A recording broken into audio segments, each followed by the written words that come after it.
birth celebration of Mother Bernarda, I am to speak on the transformation brought about by Mother Bernarda against a secularized background through modern education.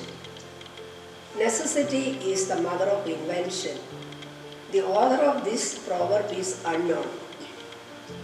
One of the earliest recorded instances is the story of the crow and the pitcher from the mid-6th century BCE. We all know the story and how the crow invented means to achieve its goals. Plato's Republic says, our need will be the real creator. True creator is the necessity who is the mother of invention. When one looks at any scientific or technological discovery, there is a need or cause behind new discovery. At the same time, a reflective, sensitive and enlightened mind only can venture into a discovery or inventive process. That mind will be triggered with a dream or vision. Vision makes the mind focus and direct on the process of achieving the vision. George Bernard Shaw said, "You see things and say why, but I dream of things that were never and say why not." Father Theodosius Florentini was no doubt a visionary as he became proactive to the socio-political and religious situation that prevailed in the mid-19th century in Switzerland. The following are some of the needs that necessitated the founding of the congregation. There was a remarkable increase in migration from within the country and from abroad, including a large number of Catholics to the Protestant towns and industrialized regions of Switzerland. This resulted in the demographic changes in the migrant and indigenous population. These demographic changes were highly influenced by the impact of religious affiliation to Protestants or Catholics. The erosion of both the state religion Protestant and of the Catholic Church contributed to an increase in mixed marriages. This led to a process of secularization, especially in the urban and industrialized area that resulted in significant reduction in fertility. This could be the reference made in the book on Mother Bernarda by Sister Louise Carmel Moore and Sister Paulus Maria Kaili about the degradation in moral and spiritual values, and it had its negative impact in the family, society and country at large. Then, the Age of Enlightenment movement of the 17th and 18th century had a strong effect on the Catholic Church in German-speaking lands, also German-speaking parts of Switzerland. There was a surge in human reasoning and development of science, technology, art and culture, and a steep decline in matters of faith and God. The Sondermund war between conservative and liberal ideology, between liberal Protestants and conservative Catholics. The Jesuits were expelled from Switzerland.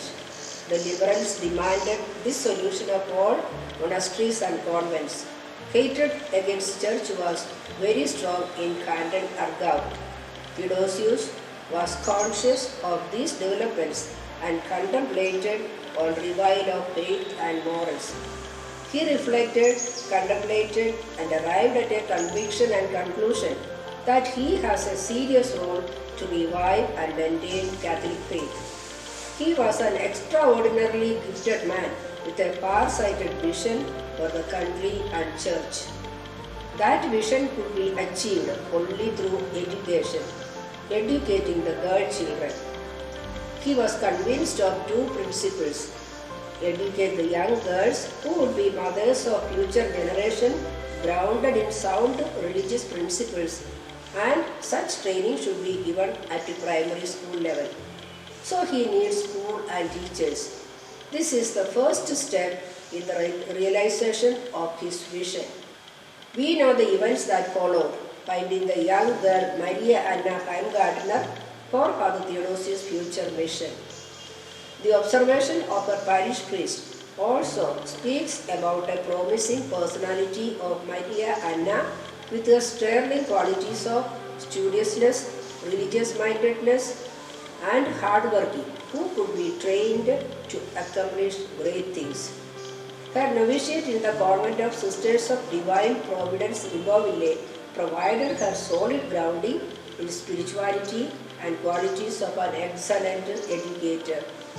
She received sound education in religion, German, French, needlework, singing and drawing. Certainly, all these have contributed for excellence and perfection in imparting modern education.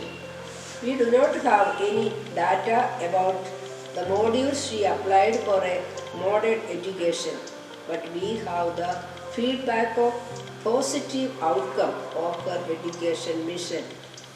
The initial resistance of Menzingen parishioners to send their daughters to sister school soon turned into an amazing enthusiasm to enroll their daughters to the school. The resistance was because the laity has seen mostly the sisters were of cloistered life and not engaged in active mission.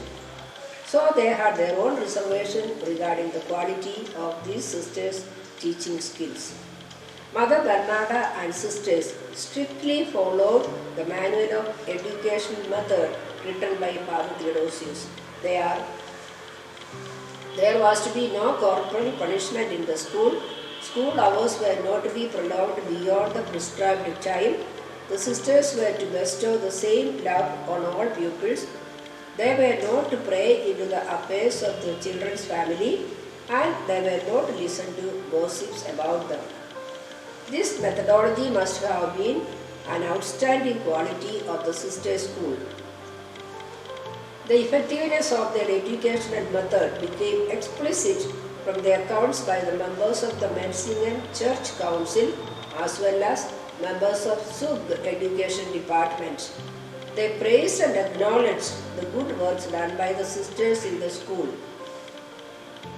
The families and society must have already seen the tangible transformation in their daughters.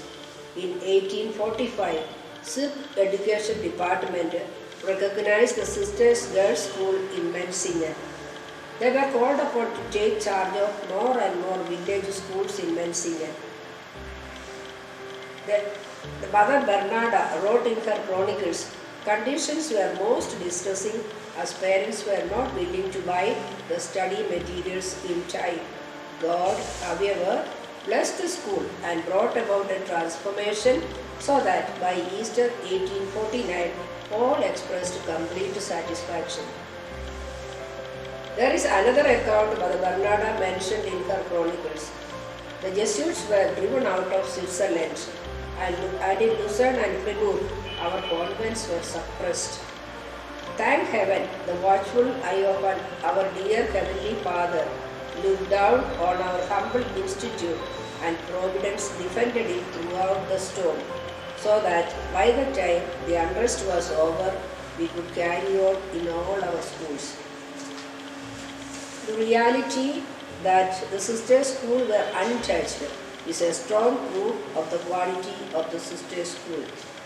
Mother Bernarda had a clear vision and focus of her call and mission so that she could withstand all storms with indomitable trust in God. The methodology Mother Bernarda followed in empowering the young girl child to be an empowered mother in future was appropriate, and that was the need of the founding child. In this 21st century, we, the daughters of Mother Bernarda, are faced with a similar challenging socio-political and religious situation in India.